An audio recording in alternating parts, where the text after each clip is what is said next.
ലോക്സഭാ തെരഞ്ഞെടുപ്പ് മാമാങ്കത്തിന് ശനിയാഴ്ച തിരശ്ശീല വീഴുന്നതോടെ ഫലം കാത്തിരിക്കുന്ന രാഷ്ട്രീയ പാർട്ടികൾക്കും സ്ഥാനാർത്ഥികൾക്കും ചങ്കിടിപ്പ് വർദ്ധിച്ചു. ജൂൺ 4 വോട്ടെണ്ണലും ഫലപ്രഖ്യാപനവും ഉറ്റുനോക്കുകയാണ് ഏവരും. കൊല്ലം പാർലമെന്റ് മണ്ഡലത്തിൽ ആരാകും വാഴുക, ആരാകും വീഴുക എന്നറിയാൻ ഉത്കണ്ഠയോടെ കാത്തിരിക്കുകയാണ് വോട്ടർമാർ. UDF സ്ഥാനാർത്ഥി RSPയിലെ NK പ്രേമചന്ദ്രൻ മൂന്നാമതും വാഴുമോ എന്ന് ഏവരും ഉറ്റുനോക്കുമ്പോൾ LDF സ്ഥാനാർത്ഥി CPMലെ M മുകേഷ് MP ആകുമോ അതോ കൊല്ലം MLA ആയി തുടരുമോ എന്ന ചോദ്യത്തിനാണ് ഉത്തരം കിട്ടേണ്ടത്. 957 മുതലുള്ള കൊല്ലത്തിൻ്റെ തെരഞ്ഞെടുപ്പ് ചരിത്രത്തിൽ LDFനെയും UDFനെയും മാറി മാറി വിജയിപ്പിച്ചിട്ടുണ്ട്. 2014, 2019 തെരഞ്ഞെടുപ്പുകളിൽ UDF സ്ഥാനാർത്ഥിയായി വിജയിച്ച പ്രേമേന്ദ്രൻ 1996-ലും 99-ലും LDF സ്ഥാനാർത്ഥിയായി വിജയിച്ചിരുന്നു. 2008-ലെ മണ്ഡല പുനഃക്രമീകരണത്തിൻ്റെ ഭാഗമായാണ് കൊല്ലം ലോക്സഭാ മണ്ഡലം ഇപ്പോഴത്തെ നിലയിൽ രൂപീകൃതമായത്.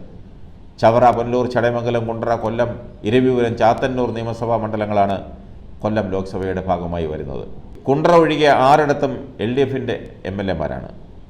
കർഷക സംഘടനകളും ചെറുകിട വ്യവസായങ്ങളും നിരവധിയുള്ള കൊല്ലത്ത് ഇടതു പാർട്ടികൾക്ക് ശക്തമായ വേരോട്ടമാണുള്ളത്.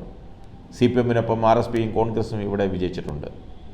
957-ലെ ആദ്യ ലോക്സഭാ തെരഞ്ഞെടുപ്പിൽ CPM സ്ഥാനാർത്ഥി വിജയം കണ്ടെങ്കിലും 1962 മുതൽ 1977 വരെ RSP നേതാവായിരുന്ന N ശ്രീകണ്ഠൻ നായരാണ് തുടർച്ചയായി വിജയിച്ചത്.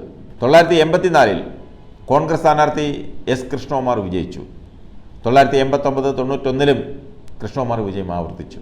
96-ലാണ് NK പ്രേമേന്ദ്രൻ ആദ്യമായി ഇവിടെ വിജയിക്കുന്നത്. 2 വർഷത്തിന് ശേഷം 98-ലും പ്രേമേന്ദ്രനായിരുന്നു വിജയം.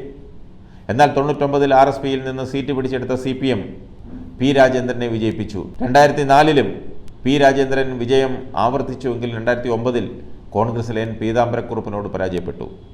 2014-ൽ RSP മുന്നണി മാറി UDFിലെത്തിയ അപ്പോഴും മത്സരത്തിനെത്തിയ NK Premachandran CPM polit bureau അംഗമായ MA ബേബിയെ അട്ടിമറിച്ച് വിജയം സ്വന്തമാക്കി. 2019-ലും വിജയം ആവർത്തിച്ചു. കൊല്ലത്ത് ഹാട്രിക് വിജയം നേടാൻ പ്രേമേന്ദ്രനാകുമോ? 10 വർഷത്തെ ഇടവേളയ്ക്ക് ശേഷം M മുകേഷിലൂടെ സീറ്റ് തിരികെ പിടിക്കാൻ CPMനാകുമോ? അതറിയാൻ കാത്തിരിക്കാം ജൂൺ 4 വരെ. കൊല്ലത്ത് ആരെ വീഴ്ത്തും?